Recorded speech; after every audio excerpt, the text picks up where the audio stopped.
Hello everyone, we are Elite Crowd, the consulting team for Frisby SA. Our job is to plan Frisby's next step into international markets. In the next 8 minutes, we will show you where Frisby should go, how it should get there, and why. Let's start with our recommendation. Our recommendation is clear. Frisby should enter Panama first, using adaptation through franchising.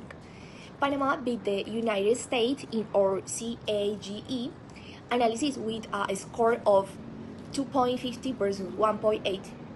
Adaptations means keeping what makes Frisby the core recipe, brand, training, and quality standards, while adjusting things like price, portions, select size, and communications for Panamanian customers. Franchising builds on a model Frisby already knows. It keeps capital exposure manageable while allowing Frisby to protect its brand and operations standards. The key word here is first. We are not saying Panama is the biggest opportunity, we are saying it is the smartest first step. Frisby is a Colombian fried chicken chain with almost 50 years of experience, 290 restaurants, and around 6,000 employees. It is also a certificate BIC company with a strong social and environmental identity. So why internationalize now? After decades of domestic growth, Frisby increasingly needs new markets to sustain its expansions. Company leaders have already identified Panama, Costa Rica, and United States as international priorities, but past international attempts were not sustained, and the 2025 Spain trademark dispute showed one important lesson. International expansion needs to be gradual, disciplined, and legally protected from the beginning. Our SWOT shows why Frisby can internationalize, but also why it must do so carefully. Its main strength is differentiation, supported by almost 50 years of brand experience, a strong operational knowledge, and an established franchise model. However, Frisby has important weaknesses, like no active international operations, limited risk in cross-border experience, and a reactive approach to international trademark protection. Panama's proximity and the much larger US market create attractive opportunities, while competitors such as KFC and Popeyes increase competitive pressure. Overall, Frisby should expand, but sequentially, one market at a time. Cage helped identify the starting point. For our cage analysis, we compared Panama and the United States using the four dimensions that matter most for Frisby. We weighted cultural distance at 40%, administrative at 25%, economic at 20%, and geographic at 50%. The result was clear. Panama scored 2.55 compared with 1.80 for the United States. Importantly, Panama does not win because of a special free trade agreement. Colombia and Panama only have a partial scope agreement, so administrative distance is still moderate.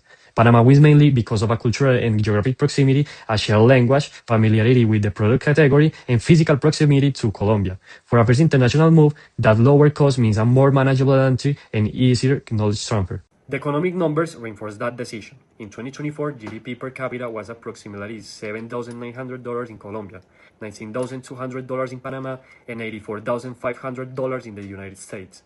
Panama sits in the middle. Its higher purchasing power creates room to test higher prices, without presenting the enormous economic distance of US. But one distinction is critical. Cage measures feet and distance, not market size.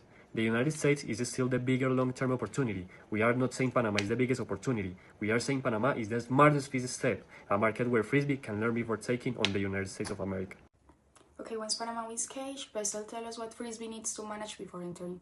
The most important factor is legal. Panama is not part of the Madrid trademark system, so Frisby needs to register its name, logo, mascot, and relevant marks directly through DJP before launching. After what happened in Spain, this should be non-negotiable. Economically, Panama's higher GDP per capita and dollarized economy support testing higher price points. Socially, the shared language and cultural proximity reduce barriers. Although Frisbee should still test local preferences, technologically, Panama has around 3.6 million internet users and roughly 78% internet penetration, supporting digital ordering, social media, and delivery from day one.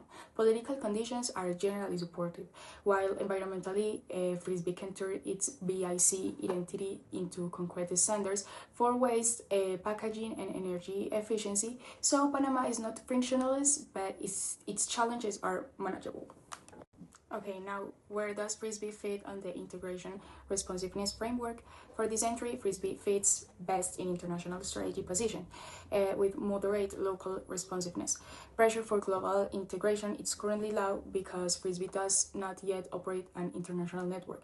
At the same time, pressure for local responsiveness is moderate because Panama is culturally close to Colombia.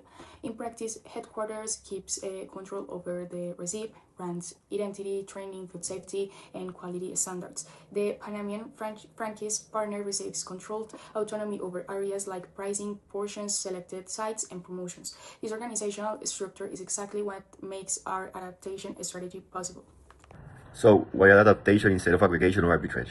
Adaptation allows Frisbee to preserve itself, its core identity, while changing only what affects local acceptance, price, portion, selected size, packaging, and communication. Aggregation is not the best starting point because Frisbee does not yet have enough international scale to generate major cross-border efficiency.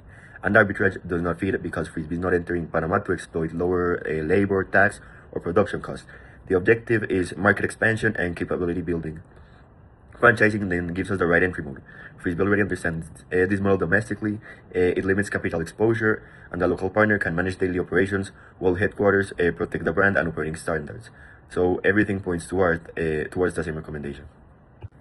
Our roadmap is deliberately gradual. First, conduct a trademark clearance search and register Frisbee's marks before any commercial launch. Second, select an experienced and financially capable local franchising partner. Third, test the pricing, portions, size, and customer preferences in Panama City. Fourth, launch a limited number of restaurants in Panama City rather than immediately expanding nationwide.